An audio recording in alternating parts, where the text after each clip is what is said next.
Good evening, everyone, and welcome to the 41st edition of Data Bites, Getting Things Done with Data in Government. I'm Gavin Freegard, Associate at the Institute for Government, and it's wonderful to welcome so many of you this evening here at the IFG and online. Let's start in the usual way. Hands up if you've been to Data Bites before. Welcome back. Hands up if this is your first Data Bites. Welcome. Well, we meet in an historic week, with a long-awaited pretender to the throne finally being crowned. Try not to balk too much at the foul snooker puns. I know what you're thinking. Why can't he give us a break? Give it a rest. Maybe you want to shoot me out of a cannon with nothing to cushion the fall. Just be thankful for the machinery of government change that stopped me from doing anything with green bays. Cue the housekeeping. Tonight's event is on the record and we are being live streamed, obviously. On social media, it's hashtag IFG DataBytes and we are live tweeting from @IFG Events. As ever, I'll be putting your questions to our speakers. If you're watching online, use the Slido page you're almost certainly already on. If you're not, go to bit.ly/SlidoDB41, capital S, capital DB. And if you're here at the IFG, you can also raise your hand. Why does the IFG organise Data Bites? Well, we aim to bring together the various different data communities in and around government, show everyone what better data can achieve in practice, and put interesting data projects on the record so we can all learn from them. How does Data Bites work? You're going to see 4 presentations about data this evening. Each presentation will last for 8 minutes. Yes, just 8 minutes. There are 8 bits in a byte, hence 8 minutes in a data byte. The presenter will then face questions for 8 minutes, yes, just 8 minutes, and then we'll move on to the next presentation. So 4 presentations of 8 minutes, each followed by questions for 8 minutes. This is our 41st Data Bites. You can watch the previous 40 on the IFG website. So what's happened since we last met? Well, it's been another quiet month in British politics. This month marked the long-awaited return of an engrossing drama with politics and family intertwined in the ultimate, though often inept, struggle for power. One of the key themes of succession is its shifting allegiances, something we've seen plenty of at Westminster in recent times. With Scott Benton and Diane Abbott both having the whip suspended this month, this Parliament is now tied with 1979 to 83 and its various defections to the SDP in terms of changes of allegiance. But those were not the biggest political stories of the month. No, like Elon Musk's SpaceX, Rishi Sunak's cabinet experienced a rapid, unscheduled disassembly. Or should that be a rabid, unscheduled disassembly? That woke you up. That's nothing to worry about. It's just a joke about the government's emergency alert test, in case any of you didn't get it. Now, one day I'll kick off a Data Bites without having to remind us of the latest ministerial resignation stats. Today is not that day. 2 of Dominic Raab's 4 departures from government appear on our resignation chart. When he resigned as Brexit Secretary under Theresa May, he was one of 4 ministers to resign on the same day. At that point, the highest number of resignations on a single day since the 1930s. 4 in a day. How quaint. Raab's successor is the 10th Different Justice Secretary across 11 stints since 2010. So MOJ is almost able to field a football team to compete against ministers for the Cabinet Office and Culture Secretaries. Speaking of football, back in February, I noted how Arsenal's men's team had gone from being 1 point clear at the top of the league in September to 5 points clear in February, and how glorying in that stat would, quote, come back to bite me. Well, immediately after saying that, Arsenal embarked on their worst run of the season. They are now only 2 points ahead of Manchester City, who've got 2 games and potentially 6 points in hand. That's probably the only chart this local election week where the Blues will be anywhere near the Reds. Fellow Arsenal fans, I'm sorry for cursing us, though we're not out of it yet, and it's still been a great season. So we should take a moment to think about those much less fortunate than ourselves. Now, I might have cursed Arsenal, but what about Rishi Sunak? He wished one of his MP's local sides, Stockton Town, luck before a big match last week. Your local MP, Matt Vickers, has been telling me about all the action down at Bishy Road, the exciting semi-final playoff, and how Mikey Roberts brought the nail-biting penalty shootout to an end. I understand you've got some of the best and loudest fans around. Now, Stockton is right behind you, and the town couldn't be prouder. I just wanted to wish you the very best of luck in today's final. Good luck, the Anchors. Stockton lost on penalties. Now, he has a reverse Midas touch with football. Sunak supports Southampton, who had a few decent seasons. Then he became a government minister, and they promptly plummeted down the table. How have they fared in his first season as Prime Minister? They're almost certain to get relegated. What about other Prime Ministers? Well, John Major's Chelsea went from mid-table mediocrities while he was in Downing Street to 5 times title winners after he left. Tony Blair and Newcastle United both enjoyed some of their best seasons in the 90s before becoming embroiled in controversy in the Middle East. Newcastle promptly got themselves relegated as soon as Blair stepped down. Theresa May's AFC Wimbledon climbed through the divisions while she was Home Secretary and secured their highest league finish while she was Prime Minister. David Cameron's beloved Aston Villa were relegated in his final season as Prime Minister. David Cameron's beloved West Ham were relegated in his first season as Prime Minister. They are difficult to tell apart, to be fair. Boris Johnson once said he'd supported all the London teams at various points. That's a lot of unpublished Daily Telegraph columns. Though football isn't really his sport. But the biggest football fan of all our PMs was Gordon Brown, whose Wraith Rovers yo-yoed through the divisions while he was in government. His love of the club also gives us one of the very best political anecdotes. This is from Damien McBride's book. A journalist asked McBride about a ludicrous rumour that Brown had been negotiating a transfer in a pub car park after midnight. McBride put this rumour to Brown, who replied, "Have they got photos?" Time to blow the full-time whistle on all that, though, and turn to tonight. Our first presenter this evening, joining us virtually, will be Sandrine Balley from the London Borough of Hackney on how they developed a webmap template to open up spatial data and how you can use it too. We'll then be in the room for our second speaker, Kathleen Caper from the Central Digital and Data Office, on data maturity assessment for government, more than a tool for the data function. We'll also still be in the building for Clara Nevola of the Information Commissioner's Office on privacy-enhancing technologies, how they relate to data protection requirements and how they can be used in practice.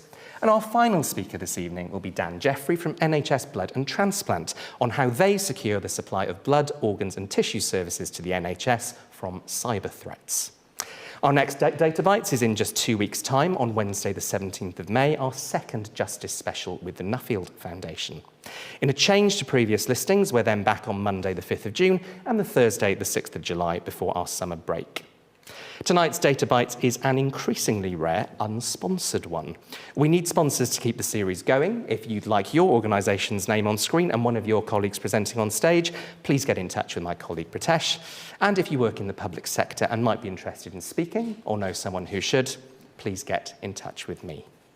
So without further ado, we go to our first speaker, and that is Sandrine, joining us virtually.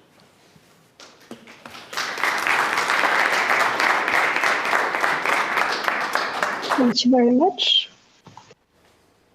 Hello, everyone. Hi. Sorry for... Just waiting to see you. Okay. If you just give us a moment.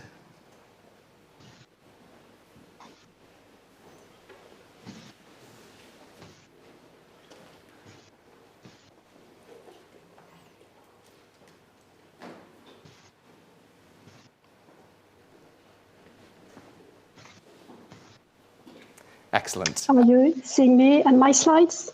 Yeah, we can see your slides. Over to you, Sandrine. Thank you very much. So thank you for having me. Sorry for the broken voice. It had to be today. So I'm going to talk to you about the Hackney webmap template. So here is the Hackney Data and Insight team working in ICT of London Borough of Hackney. So we have different ranges of responsibilities, but this work I'm going to talk to you about today is from myself and Marta Villalobos, who are working with spatial data. So a bit of context about spatial data and data sharing in Hackney. So That's the list of all the departments using GIS at the moment in Hackney. There are lots of GIS users, something like 500, ranging from just simple data viewers to data owners. And this is the list of the services who actually generate spatial data. Planning, parking, a lot of users. So that's a lot of data to share. So how do we share this data in Hackney?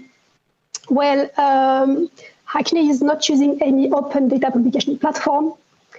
We have a handful of Tableau developers, but developing a dashboard is quite long and needs sign-off. So it's not very easy.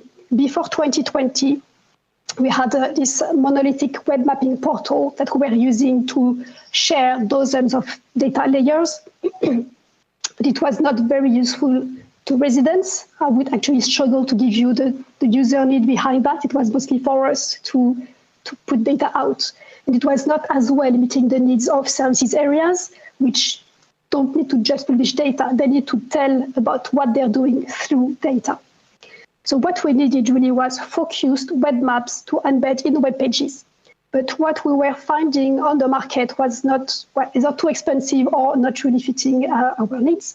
And there is so much open source around.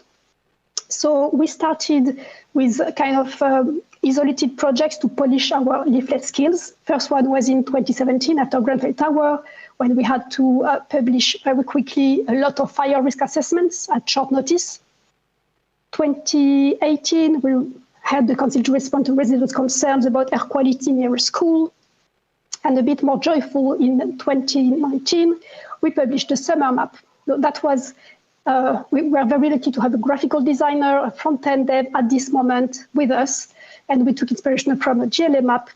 And that worked very well. And we said, oh, we love this one. Let's make it our template. So what exactly is the web map template?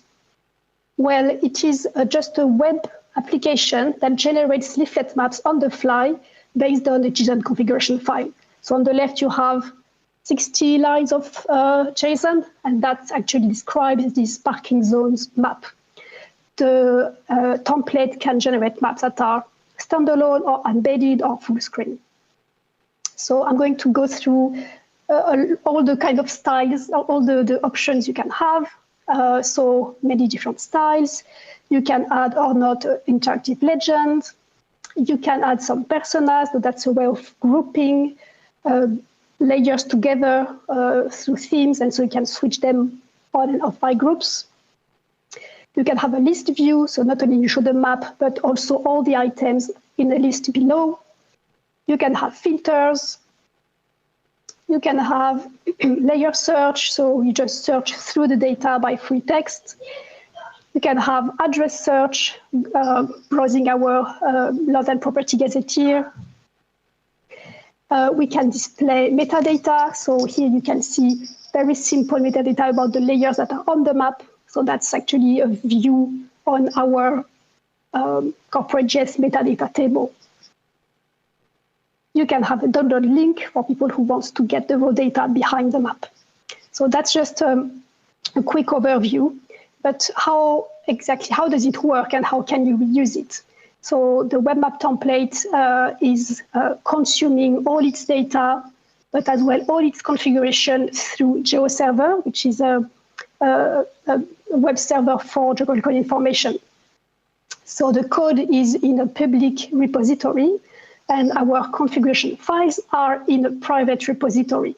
So that's just a collection, one file per map, and we use an ETL process to turn these configuration files into some backend data usable by the application. But then all goes back through GeoServer to fuel the application. So what do you need to reuse the template? Well, you need a GeoServer instance serving your spatial data via WFS. You need a place to store one backend table and one metadata table. You need an ETL tool to change your files into the backend table. And you need OS Maps API key. And then you just need to clone the repository. And maybe you need our email address because it won't work the first time. So future improvements about the map template. So we have our list of issues listed in GitHub. And we are part of the Maps in Services working group from DigitalGov. That's a group who is working to establish good practices in web maps. And so we are keen to implement those when they are ready.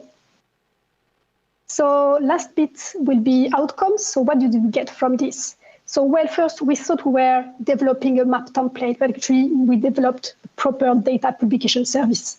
So we are now offering end-to-end support for services areas to publish their stories from the beginning. So improving their data, scheduling ingestion, telling them how to document their data, a discussion about the required functionalities and maybe if we need to develop them, and then liaising with the communication team about the best page, the best moment to publish the map. And I think our colleagues find it a very refreshingly quick process to publish about sensitive issues like low traffic neighborhoods, air pollution. You know, when people get a bit crazy on social media, it's so nice to be publishing something within a day or two. And here on the right, you can see our mayor telling about our tree map maybe 2 weeks ago. Then we have another outcome, that's our public-facing map index. So it's a shiny little map gallery that links to all the maps across the website, because we have so many now, and they're organized by themes. This app is reusing the web map template backend table, and it's a very handy resource to respond to freedom information requests. Another outcome is a much better data governance. People tend to use more metadata when they know their data is being published. So we actually have three standards for metadata. It's not mandatory if you're just creating data for yourself, but when it's for the whole staff, you have to document it.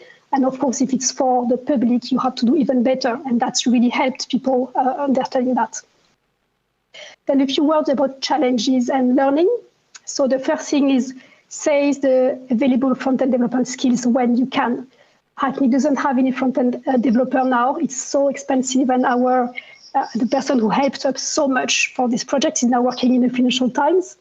So I think we just have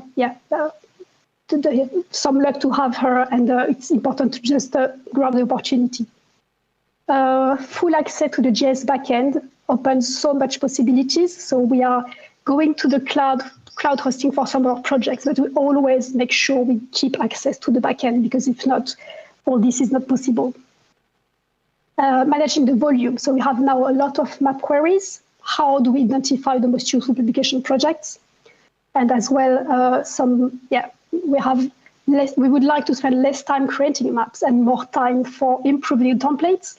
So I'm wondering if we could maybe automate a bit more and have people more involved in creating their own maps. That's it. Thank you for listening. Thank you very much, Sandrine.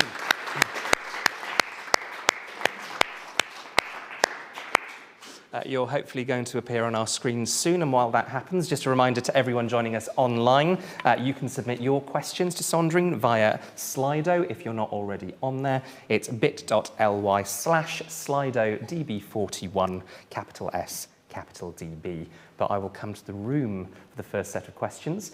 Do wait for the microphone to come to you. Do tell us who you are and where you're from if you can. But remember, we are on the record, and do keep your questions short, as you will be up against the clock. So who would like to ask the first question? Hand straight up there at the back. Hi, Ollie Clifton-Moore from DFE. Really impressive stuff that you've done. I was just wondering, to what extent do you collaborate with other London boroughs? Do they learn from you? It feels like doing it at Hackney level is one thing, but making it more consistent across a wider geographical area might be an area to explore. So yes, we're trying to share what we do.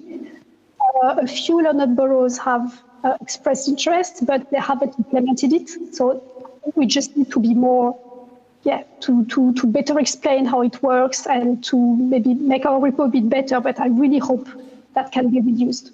Definitely. We are as well in touch with Lottie, so I think we can maybe touch more people through this, through this network.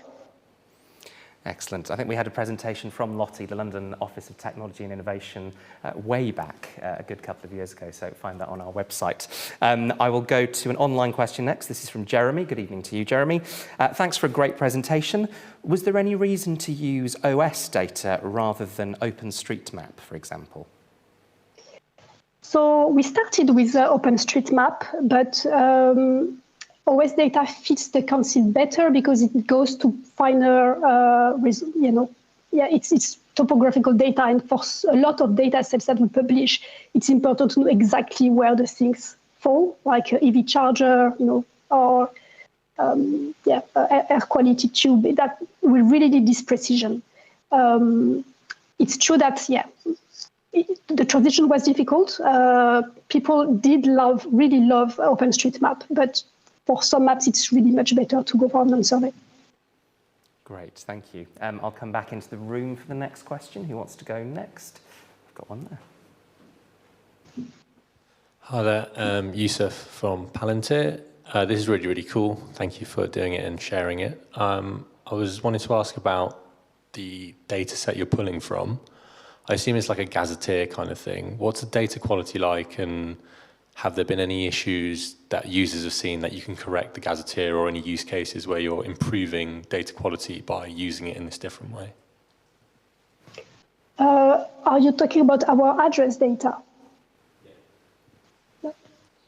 So, we are pulling from our LLPG, our gazetteer, which actually custodian is within our team. So we have a very, very close relationship. It's true that not finding an address is always a good way to get feedback.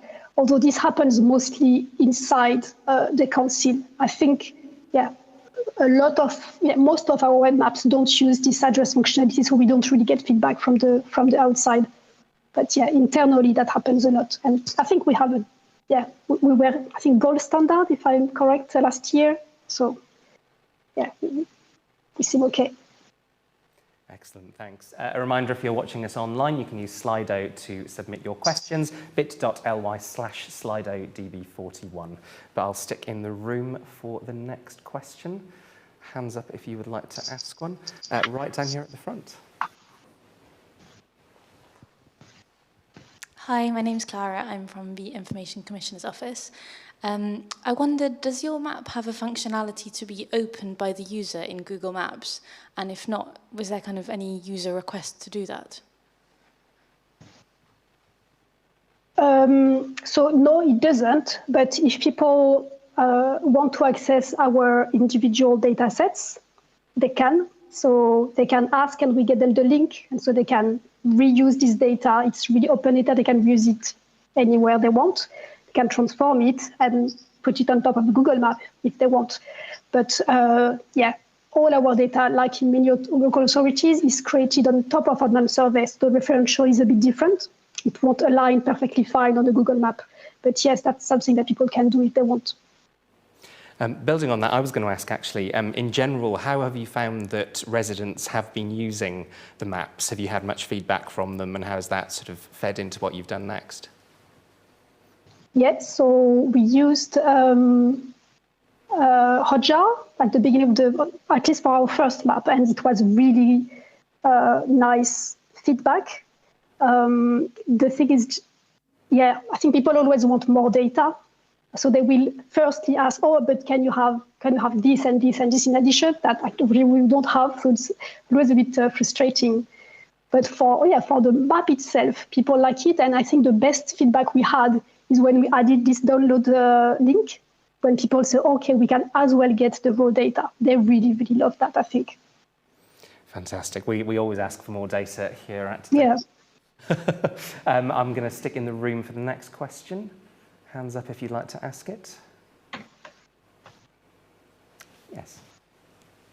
So hello, Richard Saunders from Maths Tech here. I've done a little bit of work with county councils in the past, but two questions. One is a bit of follow-up, if I can, on how you can use this form to get more insight into your local community, the things that they're interested in, the kind of the problems that they're having, and has that been thought about, you know, and if so, kind of what are you doing there?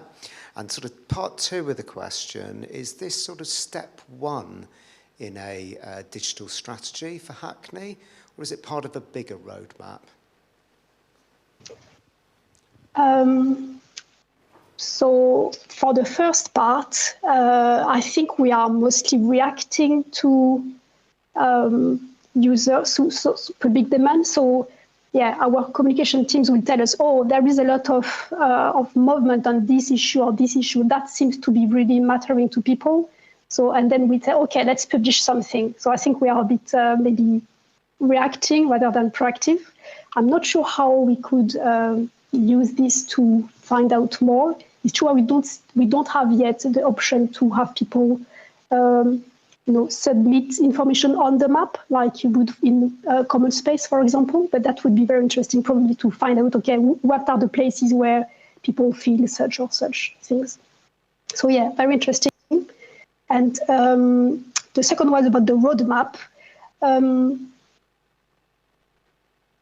The open data has been here for such a long time. I can't. I've been in Hackney for 8 years, and it's true that since the beginning we're like, oh, we need to do something about open data. But it's there are so many different things that make it slow that I think we just said, okay, anyway, spatial data is different. It's easier to get out because most of it is not sensitive. So let's do it, even though even though it doesn't have to be now, but yeah, just we can do it, so let's do it. Excellent, thanks. We can squeeze in a very, very quick final question. How do you obtain your environmental data? So most of what we publish is obtained by my colleagues in different departments. So, for example, they will be placing traffic counters in the streets or diffusion tubes to measure concentration of particles. But some of it we get from the London data store as well. So things like the air quality model.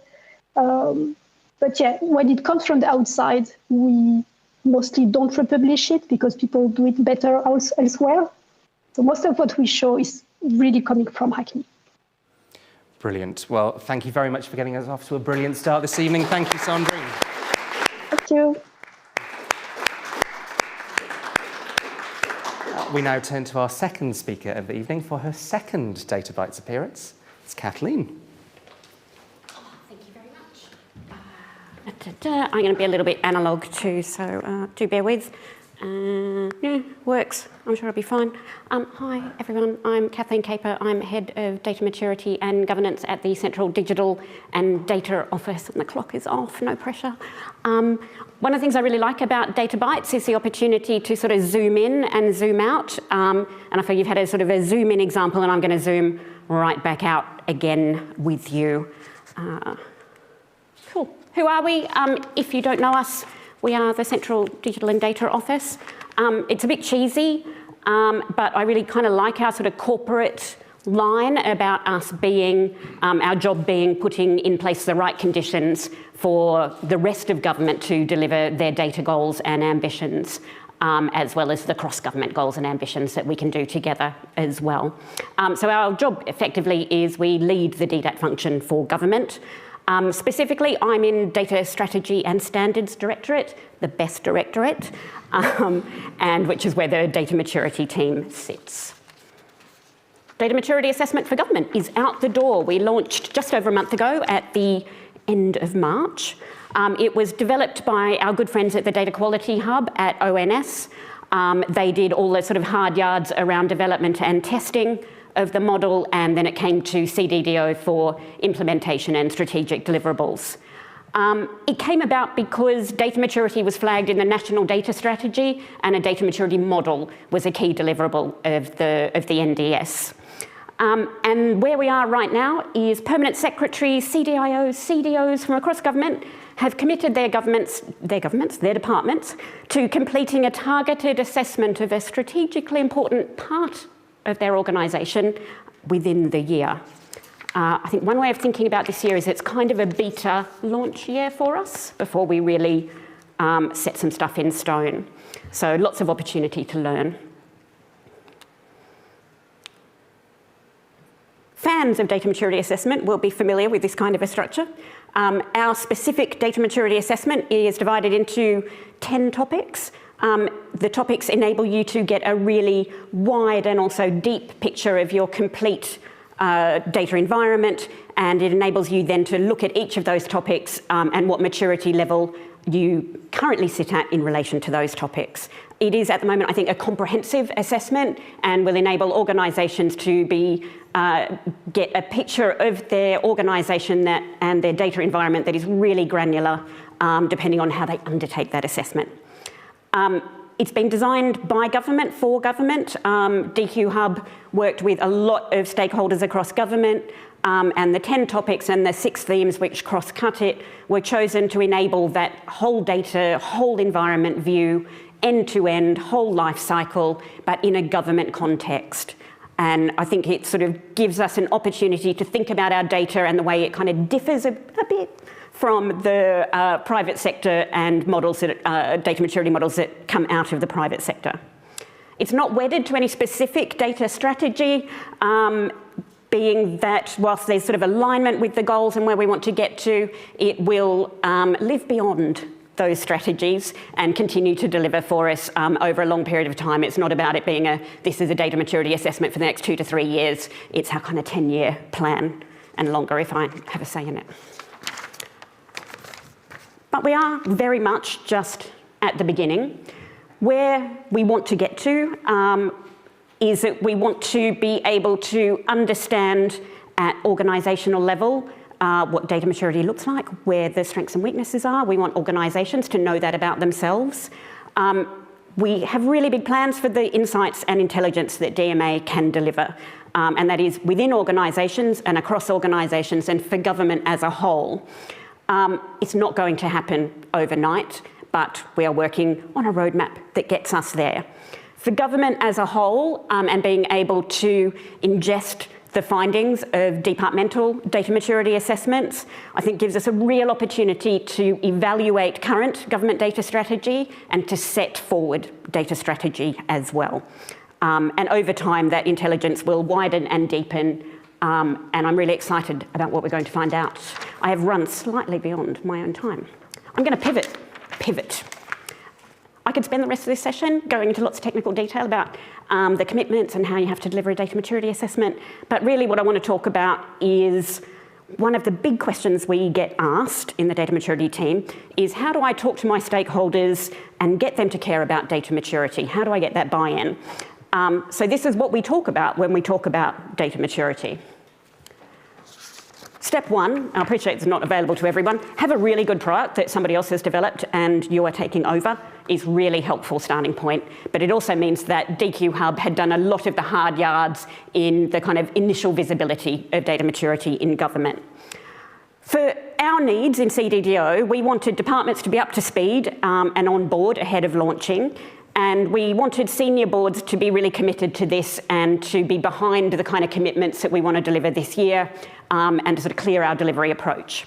So when we started to map out who our stakeholders were and what this all looked like, it took a very similar kind of view to what it would be for a project management model, a way of sort of who in an organisation needs to deliver a data maturity assessment mapped out across government as well. And then we started looking at what their interests were, and nothing's ever quite this binary, but we basically got to this end of, in this quadrant, people are interested in why, and in this quadrant, they're interested in how and what. And that helped us to start shaping our data maturity messages. It's not really this demarcated, it's more of a sliding scale of emphasis, but I think you get my drift. It's not about telling people what they want to hear, it's about hearing and communicating what's relevant to them and using the language that resonates with their role and responsibilities. So what does that actually look like? Data is fundamental to achieving our strategic, operational and corporate priorities. it's very much, data is a critical success factor for any business in the 21st century. If you don't understand the strengths and weaknesses in your data environment, you don't know where the risks are for delivering your priorities and your commitments. And I sort of draw your attention to think like a PermSec for a minute. If you're a PermSec or a Director General, you are in a position where quite frequently you have to change direction quickly, do new things. Will your data environment enable you, allow you to turn on your heel, to change things, to adapt at pace? So getting that kind of thinking and understanding how data maturity can support someone to deliver that in their role and what data maturity offers them as a benefit is good. Look at the time swinging by. Other benefits that are relevant to senior managers. For people at the delivery end, we wanted them to be excited about the opportunities, and we shaped our messages around that. So some of what's expected of you, but really driven by what value you will get out of this and what the direct benefits to your team are. We want you to help us shape the next stage of this, so what you learn in delivering an assessment is going to shape what the final, set in stone data maturity assessment for government looks like. But we all end up, whether we're strategic or delivery, at the same place, which is we want fit and healthy data environments. We want the organisation to be great at delivering data and delivering its priorities, and we want to make better decisions with data, and that's the core message of data maturity assessment for government.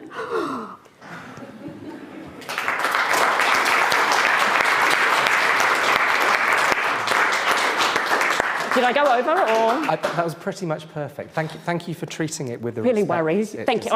I understand, Gavin. Thank you very much, Kathleen. Just a reminder to those of you watching us online, please send your questions in via Slido. It's bit.ly/SlidoDB41 if you're not already on the right page. But I will start in the room again for the first set of questions. Who'd like to go first? I'll go here first and I'll come to you next. Hi, I'm Julianne. I work at the Information Commissioner's Office. Hi, nice to see you. I think I was going to give you a slight hospital pass and ask if there was anything you didn't manage to mention because you ran out of time. Ooh, but also, I was quite interested to know where in the process you are and whether you can share if any particular departments are doing amazing stuff that others could learn from, but maybe you can't disclose that. I think I can talk into some generalities, is probably the easiest thing. I won't take your hospital pass, but I see what you did there, nice. As I say, we launched in March, so that's kind of the formal kickoff really of the year, the first year of data maturity assessment, where we'll solve some of the big operational questions, and then next year we can start nailing some of the stuff down and looking at controls and incentives and what business as usual looks like. In terms of moving forward in this space, data maturity is something that organisations across government have been interested in for some time. Some have used commercial models, some haven't. We have maybe slipped some people the pre-publication version of the product because we knew that was kind of fixed in lots of ways because it had been through piloting and whatnot. So I think there are a couple of departments, I won't name names, who are at the point of completing their first assessments, and they've learned a lot in doing that. And a lot of that comes through in the supporting resources that are published with the model. So we very much tried to incorporate, as they've gone along, their learning about, okay, this is information we can share as sort of advice and guidance for people. Broadly where we are though is this quarter, for me, is about having progress conversations with departments, making sure that they understand what they have been committed to by their senior managers, and what the sort of flexibilities and potential scope of that is, and getting them to think about and make a decision on what is for them a targeted assessment, what is that strategically important part of the organisation that they're going to assess. Brilliant. That was a long answer, sorry. Thanks. Do you use artificial intelligence bots to rummage through the data and provide you any greater assistance in maturity and governance? Not yet, or would you consider Well, doing it's that not at all? it's not about the quality of the data, it's about the fitness of the data environment. So that might mean from an AI perspective, thinking about in one of the topics around tools and systems, are your tools and systems up to the task of what your organisation needs to deliver? And so AI might be one of those things your organisation should be looking at if it's not already. But the assessment itself is in some ways kind of analogue. It's more about having discussions with people and mapping out your data environment and understanding how data is actually used in your organisation, and whether you're using it in all the ways that you want to use it to deliver your goals. So it's not about a kind of mathematical approach where you go in and assesses a system's health. It's about the soft stuff in lots of ways, and a lot of the learning from a maturity assessment comes through the process as much as the results that you get at the end. Great, thank you. I'll come to you shortly, but I'm going to go online for the next question. This is from Sam from Med Confidential. Evening to you, Sam.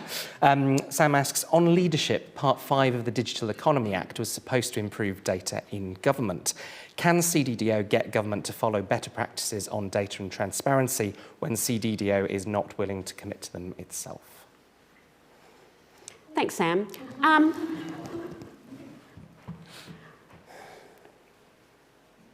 Not sure I can speak to CDDO's commitments because it's really just not my area. And I suppose I would almost come back to you with the question of what do we mean by better data in government? And it's not a single answer, I think, and data maturity assessment is one of the tools that enables us to explore that space, but also give it context within specific organisations. So different organisations will have different pressures on their data environment. And so it's not a one-size-fits-all solution about what good data is in government. It's about them being able to deliver their priorities and the role data plays in that. It's a journey, it's never going to be a moment, partly because the environment will always move a little bit as well. So it's always going to be a bit of a dance that we do. And I know that it would be great if we could say by this absolute date we will have achieved A, B and C, and some things lend themselves to that and others don't. Great, thank you. I'm going to go here next. Hi, great presentation. James from the Evidence Quarter. I'm just wondering if there's kind of a higher level to this where you look at data standardization, so moving towards all government departments to go, great, this is how you look, you're at the right stage of maturity, but then the intergovernmental, departmental sharing for all those other ideas and questions that can be asked. Is there a kind of a higher purpose that you're aiming towards as well? It's a great question, mostly because I want to answer it. It's already in there, is probably the way to describe it. So it's embedded in each of the topics. You will see some stuff there like, are you using the standards that are relevant to your area of work? There's a whole topic called engaging with others, which is about not only within your organisation, but beyond your organisation, and how you are sharing data, how you are accessing data, whether doing that, whether that's business as usual for you or whether it's something that you're really struggling with. But when you're mapping that against your organisational goals, actually this is a weakness that is really affecting our ability to deliver. So we need to invest in making sure we're able to do that better and more easily. But it is absolutely embedded throughout the assessment that for each, so if you take a row of the assessment, you've got 5 levels of data maturity. Under each one of those is a little description of what current status looks like for you. And as you move along that progression, you've got the features and characteristics of improved maturity. And there are specific lines, specific topics that are talking about, are you using cross-government standards? Are you using general standards around your data? Are you adhering to things like the Tech Code of Practice? So it then for us, I think, is also about helping organisations to make those links in a kind of knowledge hub sort of way between strong maturity is using these tools or, the journey to stronger maturity is using these. Great. Let's see if we can fit in 2 more questions. I'll come to you next, but I'm going to go online first. This is from Tom King. Evening, Tom. How well does the balance of responsibility for development and implementation work, and is the ONS Data Quality Hub team still involved? God, yes. wouldn't do without them. So I think it's more about our organisational remits than anything. So CDDO, as the leaders of the DDAT function for government, in Cabinet Office, we have the levers available to us to roll this out across government, which ONS doesn't necessarily have. ONS are an absolutely vital stakeholder in this year in helping us to understand what we're learning as it's rolled out and put into more and more live situations. So whilst our kind of remit is very much about that sort of implementation and getting value out of it, the intelligence and insight and particular perspective that ONS and DQ Hub bring to it is absolutely vital to us. Fantastic, and very quickly. Jeremy Clark from DEFRA. You mentioned product in your presentation, about having a good product. Do you think that maturity scores should be used, or maturity assessment should be used to actually guide future IT investment, for example, in terms of developing business cases? If you have poor data maturity, therefore no funding. So should it be a direction, a tool for future investment on the IT estate?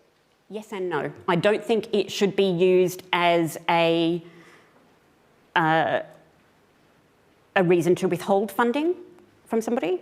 So what I am looking for, because if two organisations can come out with exactly the same scores but have different reasons and different timelines and different resource needs to improving their data quality, their data maturity, and so you can't sort of standardise too much. But where I think there is value to be had is in enabling organisations to make better decisions using the results of their assessment in conjunction with a whole range of other bits of data from their organisation. So, for us you've got your results of your assessment, you then look at that, can you map it out against your data strategy, against your organisational strategy, where you want to be in 5 years' time? Do any of your areas of weakness present a strategic risk? Can some of those be put in the backlog? Which ones are really a problem? And that enables you then, I think, to start thinking about what we need to do and what investment do we need here. So I think it's within an organisation, it helps that decision making, but I hope over time we can get it to be robust enough for organisations to be able to cite it very much in business cases to say, our data maturity assessment showed this, thus we are doing this about it. And hello, Treasury, give us some money, please. And on that note, thank you very much indeed, Kathleen.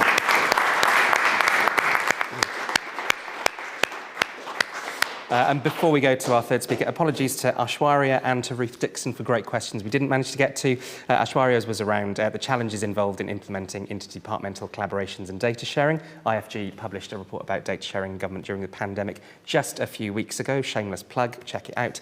And Ruth, who's done brilliant work on this already, asks, do you consider data continuity in your criteria, i.e. Are there changes or the same definitions from year to year? We could have gone much longer on all of that, but now it's time for our third speaker, and that's Clara.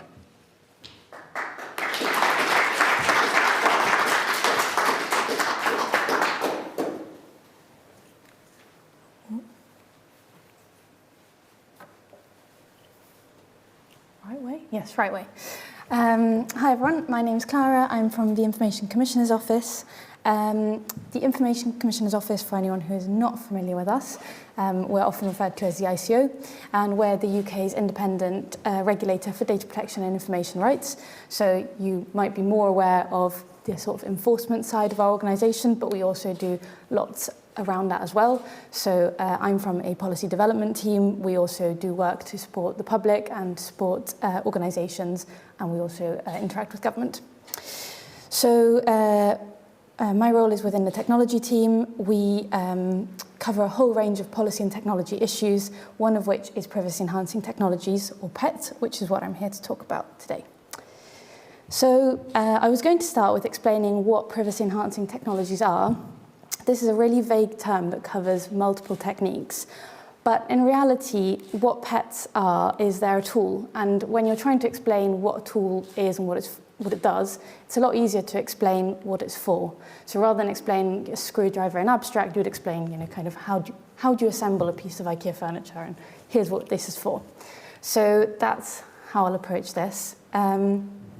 There's a number of situations in which sharing data is really complex. So either for data protection reasons, but there's also lots of other reasons. There might be confidentiality restrictions, commercial restrictions, contractual restrictions, or reputational risks around sharing your data from within your organization to another one. So we can see in situations where two or more parties want to share data, they might want to see what the overlap in their data sets is. So a hospital trust might want to interact with a council social services provision to see how much overlap there is in the patients that they treat. There's also a situation in which a public body wants to make their data available to others. So the ONS make their census data public. There's also lots of organisations that make their data available to researchers or to particular stakeholders. And the risk here is once you put the information out, maybe the person who the data is about will be identifiable or in some way at risk. There's also situations where one body takes in data from lots of different other bodies to gain insights. And the insights, the more you build up a picture of an individual, the more at risk they may be of invasion of privacy or identifiability. So that's the risk to consider in that case. And lastly, there's the security risk. So if you are a government body who share your data with a provider, like a cloud provider, you want to keep that data secure, or transfers between public bodies also need to be secure. So that's the kind of framework that we're in. These are the jobs we will need to do. And pets can help enable some of these situations, so overcome the challenge that these situations present. So we don't have time in the 3 minutes to go through all of these techniques in detail, but I'm happy to chat about them in the questions. But I'll give you a flavour of what some of these tools do. So there's a whole class of tools that enable insights to be gathered when data is combined without allowing the parties to access the data itself. So homomorphic encryption is one such example where data is encrypted, you do the analysis on the encrypted data, all the parties get the output, but they never get access to each other's data. And secure multi-party computation is a similar effect.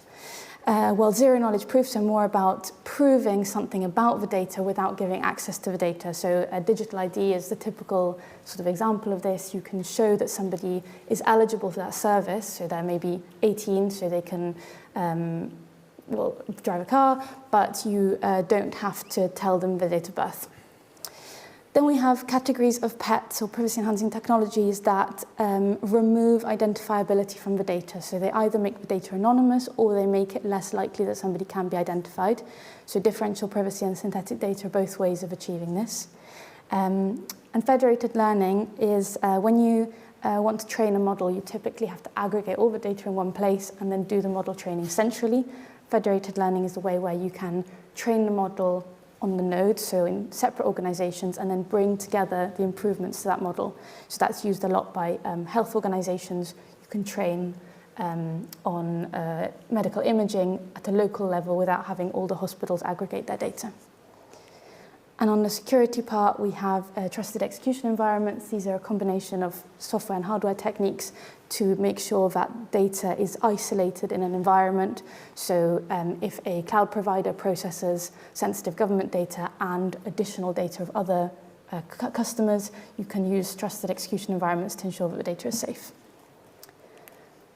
So privacy-enhancing technologies are a compliance tool, so they can help organizations meet their data protection requirements. They make it more secure, they minimize the amount of data that is shared, and they minimize the amount of purposes that the data can be used for. But they are far, far more than that as well. So really a privacy-enhancing technology enables data sharing to take place in situations in which it would not usually be able to happen for the kind of reasons that I mentioned at the beginning. So we're keen at the ICO to encourage their use and really interested to hear other organizations who are using them so that we can champion best practice. So I've told you how great pets are. I think I have to acknowledge that there are still some issues. And yes, they're a screwdriver, but not quite sort of sonic screwdriver yet. So there's a few things to be done on this. There's the regulatory clarity issue. So what does it mean for data protection and your other regulatory obligations if you use pets? that's kind of what we see our role to be, and we're working in this area, also partly why I'm here today. There's also organisational barriers. Because lots of organisations are not yet using these, you don't look around and see your peers using them as well. So that's something where we hope that there'll be a knock-on effect as we can champion good practice and share use cases from organisations that are doing this. Other organisations will follow suit. There's some maturity issues. So all the technologies that I explained on the previous slide are already commercially available. They're not proof of concept. They are used in real environments. But they're not yet standardized across the board. So if you use homomorphic encryption and somebody else uses it, you're not necessarily using it to the same standard. So things like ISO standards for security ensure that when you talk about cybersecurity, you're talking about it in a consistent way. There's standards for pets being developed along those lines, and we're working with standard setting bodies to drive this. There's also costs associated with pets. They're new and they're complex. And as with any new technology, we're expecting that the cost will go down. And again, there's another reason we're really keen to share good practice so that you get more adoption and the costs go down. Computational time is also expected to decrease as time goes on. So my main plea for you is, if you're interested in pets, please reach out. If you're using pets already and have some, you're using pets in government and have some good examples to share with us, please get in touch. We're really interested. We are developing a set of use cases that we will publish. These are in collaboration with organisations who are already using pets. And we also are publishing guidance on privacy-enhancing technologies. We have the draft version out already, and the final version will be out in June, so very soon. And that is everything from me.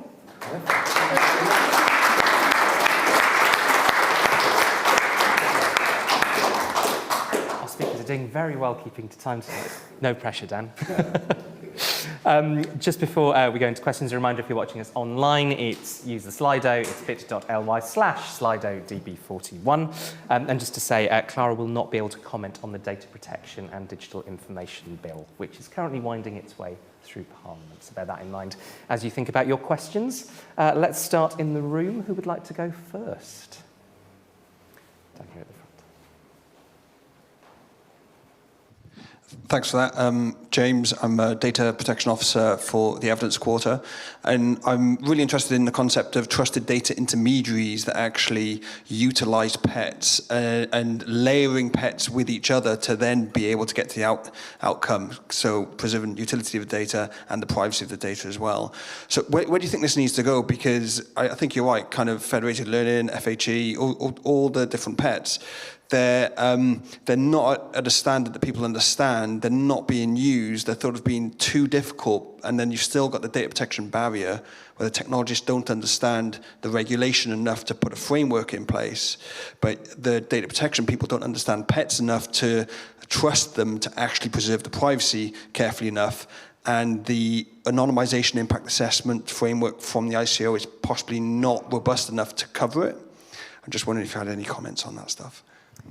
Yeah, so our guidance is intended to address that sort of translation issue that you've just described. So you have technologists who don't necessarily understand the data protection framework, DPOs who don't understand the pets, and the guidance speaks to both. So the guidance has a section explaining pets for non-technical people, and a section that explains what the data protection impacts are of using pets. So we're hoping that that guidance will help facilitate conversations. The anonymization issue you've raised is one that we're aware of. It's very case by case. So not all applications of synthetic data, for example, will result in anonymous data, which is why we can't make sweeping statements. But we're really interested in working with organizations who are interacting with this more closely so that we can help support and find the answer in each case. And then, as I mentioned, kind of sharing those use cases and saying, well, in this case, this is the answer. So if you want to do a similar thing, you know what the answer is. Great, thank you. This one follows on really nicely. This is from Sam from Med Confidential online. Pets are vital, but only do certain things. The small print of contracts remove the headline promises of privacy enhancement. What could the IFG community do to lower the perception that pets as used are mostly snake oil? Okay, interesting. So I don't think they're quite snake oil territory. I think, well, I don't want to sound too much like a broken record, but in my opinion, the way to get around this is to show how people are using them and what benefit they brought. So, dear IFG community, if you're using them in a way that you think isn't snake oil and actually bringing some pretty good benefits to your organisation, please shout about it, either in your own platforms or come to talk to us about it. I think that's really the way to unpack and show, well, how are you using this tool? What's the benefit from a compliance perspective and from a wider perspective as well? Brilliant. And do share Clara's presentation and that call to action as widely as possible as well. We'll go to Kathleen next. Hi, I'm still Kathleen from CTDO. That was brilliant, thank you. It was a really good overview of the technical features that was really understandable, so thanks. My question is broadly about public trust. So I think there's a massive opportunity in public trust that, we'll at some point be able to say, well, we've used these technologies. But do you have a sense of where public trust is now around these kinds of technologies, or whether people are reticent or buying in, or any of that?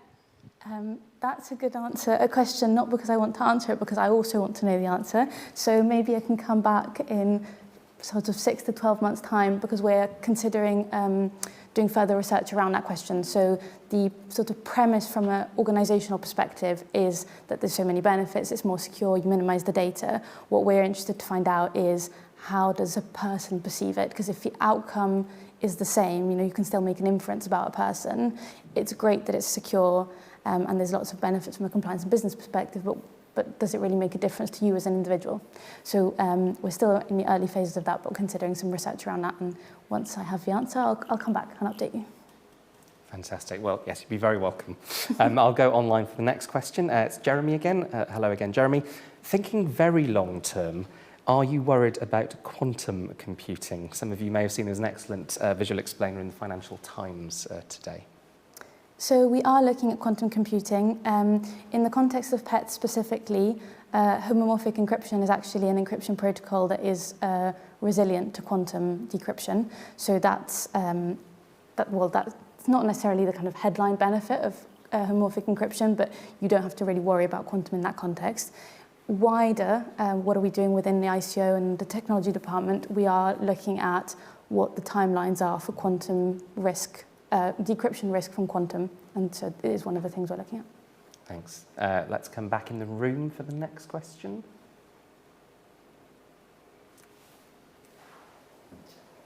Hi, freelance data scientist.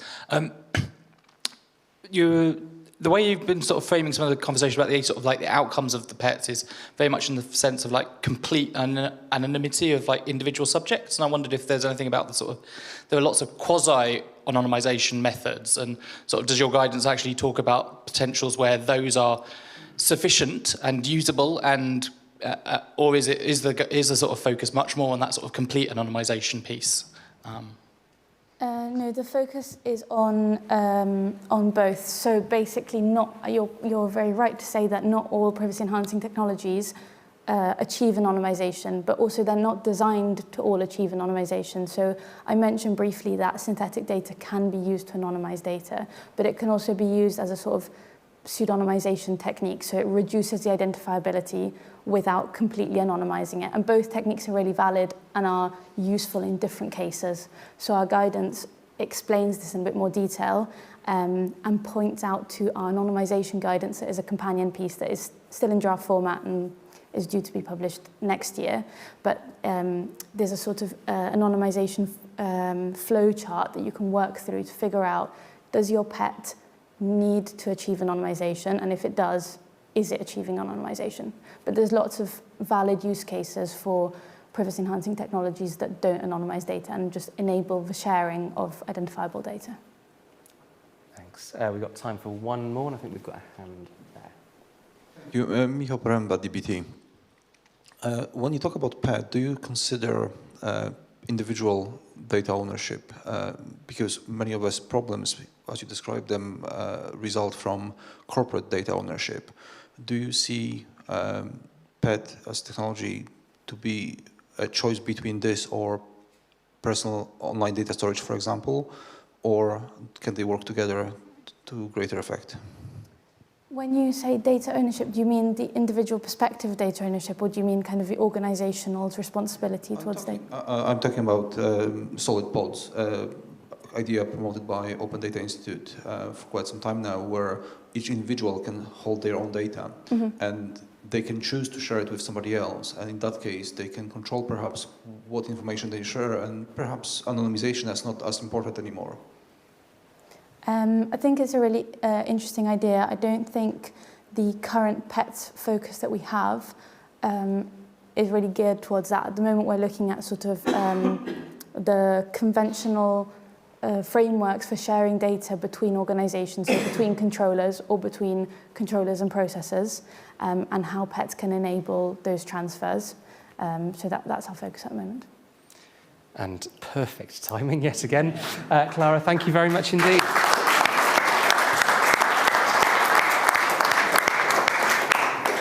And having now put him under a huge amount of pressure to stay exactly on time, our final speaker of the evening is Dan.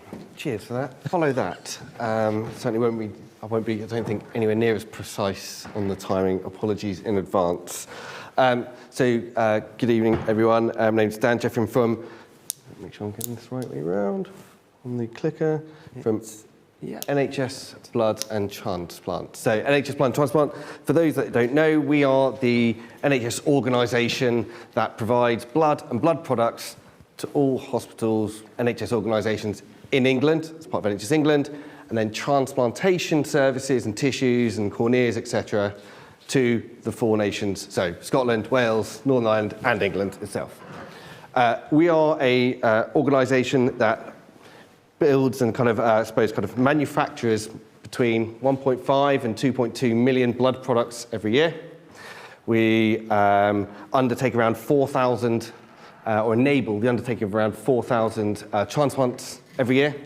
And we enable around 8,000 tissue donations and cornea transplants every single year across the country.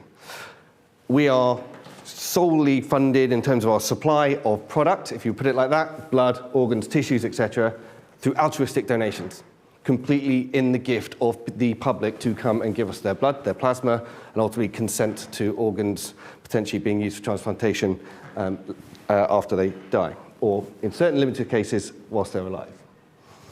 We need to interact with the public. We need to make sure we effectively market to the citizenry to ask them to come in and make that kind of altruistic gift. And therefore that kind of makes us slightly unique within NHS organisations, as in we're proactively out there marketing our wares. So from a cybersecurity perspective, this gives us some interesting challenges. The first one is, which most people ask is, why would anybody want to attack, compromise, call into question the integrity, availability, confidentiality of an organisation that's purely based on altruism, and I'll get the clicker around the right way, on purely altruistic, whose sole mission is to be benevolent and to ensure compassionate care to help save and improve lives, right? The answer is there is a whole host of actors, groups, individuals that want to seek to do us harm in certain ways, driven by certain different motivations. The impact can be catastrophic. There's everything from the kind of the Jason Bourne, James Bond end, nation states and spies and what have you that you see in movies. Doesn't happen very often. We also have GCHQ and the NCSC to help us out with that sharper end of the world, all the way through to criminal gangs, individual kind of script kiddies, you know, those folks that never left their parents' basements, etc., and those that are ideologically driven because they don't particularly like the philosophical underpinnings of organ or blood transplantation transfusion. This is a quote from Tobias Ellwood talking about the implications of us as an organisation potentially being compromised in some way, shape or form. But why would they do that? Well, our data is massively valuable. We have a system called the Organ Donor Register. It has about 28 million records on it. The value of that data on the dark web is about £1.2 billion. Put it this way, a credit card record on the dark web, about 75p, clinical record, anywhere between 25 and 50 quid on the dark web. Not only that, we create IP, we undertake clinical research, we help with clinical research trials, etc., all very valuable stuff, for which other organisations, other entities, etc., would find of interest. And ultimately, the strategic role we play across the NHS. Without us, think about it, without us, without blood flowing across the NHS stops pretty quickly. Elective surgeries, A&Es, labour wards, etc., all compromised without blood. So if we think about a catastrophic impact or attack on the availability of our services, we can't provide the blood, organs, etc., to the NHS. If there's an impact on an integrity attack, you can't trust the data you're making decisions from. That can lead to catastrophic consequences for patients. And ultimately, from a confidentiality perspective, if we have a breach of personal data, that ultimately reduces the faith of the public in us as trusted custodians of their data, which means they are more and more unlikely to come in and donate. These are the things, these are the areas that we need to continuously defend and protect against. And how do we do that? We do that through significant amounts of data. Cyber is a team sport, right? We can't do it all on our own. We have the National Cyber Operations Centre through NHS England, was formerly NHS Digital. They analyse 24 billion events a week, emanating across national networks, local breakouts, etc., that identifies about 21 million malicious activities a month, overwhelming majority of which are dealt with in an automated manner. And our reach and scale is across 1.9 million devices and counting across the NHS. So that's the national side of things. We're a beneficiary, a customer of that. We also have, as NHSBT, our own capabilities. So we use that data, we also have our own. We as an organisation monitor about 1.2 billion events every month, and that's across all variety of different sources, internet traffic, etc., user behaviour, and all those kind of good things. And because cyber is an ever-evolving sport, and one which has a continuously diminishing amount of addressable and accessible skill sets, we need to make sure that the folks that we have in our SOC are working on the high-value, complex activities, so we automate everything, or as much as we can, everywhere, all the time. Since November, we've automated around 60 weeks' worth of activities so that our small but perfectly formed team can continue to work on the really difficult stuff that needs human intervention. And our external risk score. We need to, as I say, continuously interact with the public, continuously drive our campaigns around blood donations, plasma, organ donation, etc. But we also, so whilst we have that digital presence, we need to continuously ensure that we have reduced our risk surface area. We do this through a whole variety of means. This is everything from making sure that we have secure comms to allow data to flow from us to research institutions, from us to other hospitals and trusts, and from trusts back to us, etc., etc., so the ecosystem can continue to work in a secure, predictable manner. And ultimately, the most important layer is our people, is the staff across, not just the NHS, but specifically within HSBT. If this goes wrong, then everything else is for naught. So ultimately, we need to make sure that we continuously have a aware and capable, proportionately capable staff based on their role. And we use data to help drive that understanding about the weak points or the challenge points, the compromise points across our workforce. Are they susceptible to certain types of phishing attack? Are they susceptible to certain types of fraud? Are they susceptible to certain types of activities, etc.? Using data to do that. And using data and automation and all our insights to help drive rapid response for when the worst happens, which it does. And we're able to respond to it in double quick time. So using data at a massive, epic scale, which makes kind of needles and haystacks look almost irrelevant and redundant, we're able to continuously ensure that we have systems and services that are available, the integrity is known and understood, and the confidentiality of the data that we are trusted to use from the public and from the healthcare system is continuously secured. Oh, did it? Perfect.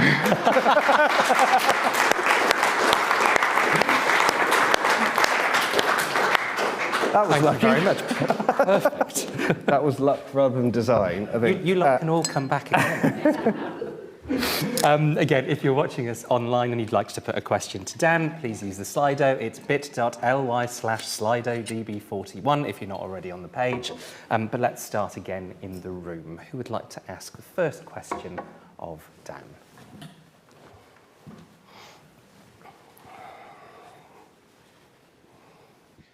That was really helpful. Thanks, Dan. Rob Shaw from Mastech. Given where you were in 2021, how did you use data to decide what your priority should be in terms of data integrity as well as availability, and given the challenges that you faced at that point? Yeah, so starts off with the classic risk assessment piece, right? Understanding where key technology risks are and then mapping those to business priorities. You know, what is the things that we want to do? What are the things that we currently do, but which are a bit risky, and we need to tighten up with those? So it's understanding the as-is through risk and also business enablement, from which we're then able to apply effectively a prioritised approach, because we have finite funding but infinite demand and infinite security challenges and risks, and everything's about balancing the two off.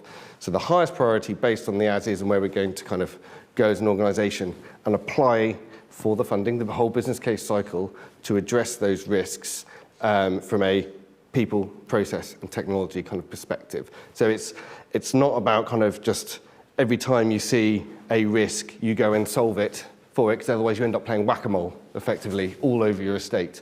It is about taking a much more structured, strategic approach to identify and going, right, how do I actually make material improvement to the organisation and to my risk profile through targeted, accurate and precise investments and modifications. Great, thanks. Next question, let's stay in the room. Who wants to go next?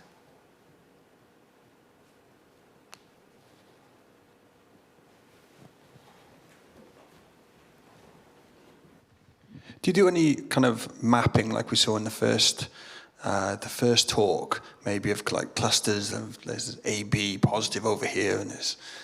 From just a general data... Just in general data visualization point of view, yeah. So outside of cyber, from our data analytics side of the house, yes, we do kind of mapping of... so first of all, blood groups and stock levels across the country, as you'd imagine, but then also by kind of geographical kind of region across the country. So where do we collect the most? X, Y, or Z, blood group and type, etc. So we undertake that kind of analysis.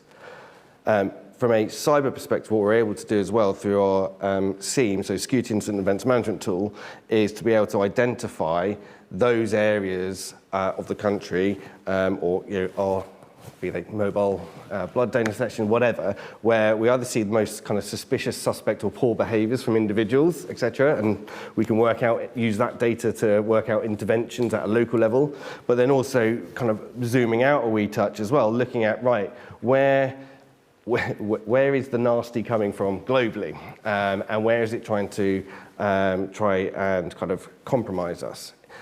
Most of the time it looks like it's coming from the US, but that's because that's where Microsoft is, or Dublin, that's because where they have the Azure data centers, etc. So unpicking through that to give us some real insight to actually see, where can we move from a detection and actually say, we don't like that at all, and move it to protection and turn it off. So it's an allow mode, a deny mode rather than an allow mode, and then inquire. Thanks. Next question. Otherwise, I will ask one, and nobody wants that. You mentioned the sort of diminishing skills available, and also, the huge amount of data and the amount of compute that you must need to deal with that, and all of the different systems that you must have to procure. So how do you approach buying in the right skills and buying in the right systems? So if we go with skills first, conscious of the time because we could speak for years on this. So I think there's... the trouble with cyber skills is there is a huge just skills gap, writ large, like over 2 million vacant roles, I think, in Europe, maybe globally, right, in cyber. You also have certain industries paying 2, 3, 4 times the salaries that I can pay within, say, the NHS, right? So how do you solve for X? Well, there is a number of ways, I think, and we've tested a few of these. So one is grow your own. Get grads, get people from kind of apprenticeships, etc., right from the outset. Really invest in their learning, their training, and their development. And my goodness, do they fly. They pay it back tenfold. And they're also very much kind of enamored and driven by the fact they are working on an important mission, working with privileged kind of data and kind of really supporting the NHS in our case, and doing something really worthwhile, which they probably won't get in many other places. So there's that. Then there's also the folks at maybe the other end of their career who want to come back and after working long and hard in the city or whatever it may be, right? Want to come back and do something, pay it forward, or however you want to say. But ultimately, it's making sure that you invest in the folk, in your staff. I'd also like to see us do more secondments and kind of not just between NHS organisations, but NHS into the MOD, MOD into the NHS, into the Home Office, into Foreign Office, etc. Transfer those skills, kind of pollinate skills, approaches, understandings to cyber and how you tackle these problems as kind of a Gov PLC, rather than just, we're the NHS, we're Home Office, we're X, Y, and Z. Great, thanks. Next question is from Jeremy online. Thank you for another interesting talk. It looked like you were talking mostly about preventing attack and responding to it. You mentioned that your data is extremely valuable. Please can you speak about what you do to back it up securely? So we are compliant with the NCSC's secure backup kind of regime. And look, but in all seriousness, I could just give a stock answer, right? And just say, well, we have a variety of excellent products which work wonderfully well, which they do. But we are also an operator of CNI assets, right? So we have to kind of make sure that we have immutable backups securely, immutable secure backups. Which we absolutely can trust the integrity of the data that they hold, right? Because you don't want to be in that situation where something goes particularly wrong, some ransomware in there, you clear it, but your backup's still got some nasty left in it, so when you come and put the redeploy, you end up in square one. We want to avoid that, so that's where the immutability bit comes in. But there's also making sure that you have to still adhere to the regulation, which in some places explicitly states you need tape, and you need 4 copies of tape, and they need to go here, here, here, and here. And you think, well, that's good. That was written in 1998. The world has moved on a little bit since then. I need a bit more of a modern solution whilst also satisfying for antiquated regulation. Brilliant, thank you. We've got time for a final quick question. We've got one down. Thank you. Sarah Taylor, Office of the Children's Commissioner. Thinking about the 3 previous presentations, how mature are you? Do you share your data and do you map your data? Do we share our data? Yes, we do. So we have a number of research kind of programs, initiatives, etc., both with academia, but also pan and cross NHS. So we share with what used to be NHS Digital, NHS England, other trusts, etc. So we share data in that regard. We also have legal obligation to share certain data, police inquiries, those kind of standard kind of obligations. Do we map our data? Yes, in parts. We're getting better at it. It's not a perfect science for us. We have some very, how do we say, old systems and databases, etc., which are being in the process of upgrading, but trying to map those in a consistent manner is tricky, especially when one of them, kind of got put into service the year I graduated college. So, all those years ago. Well, that was great. Thank you very much indeed, Dan. Pleasure.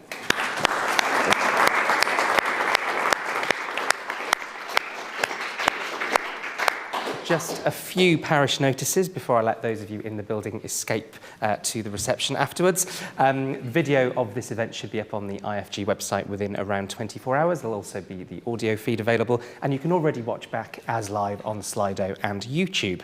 The next IFG public event will be on Wednesday, the 10th of May. That's on what lessons can the Treasury learn from the pandemic. Lots in there about data and transparency and information as well.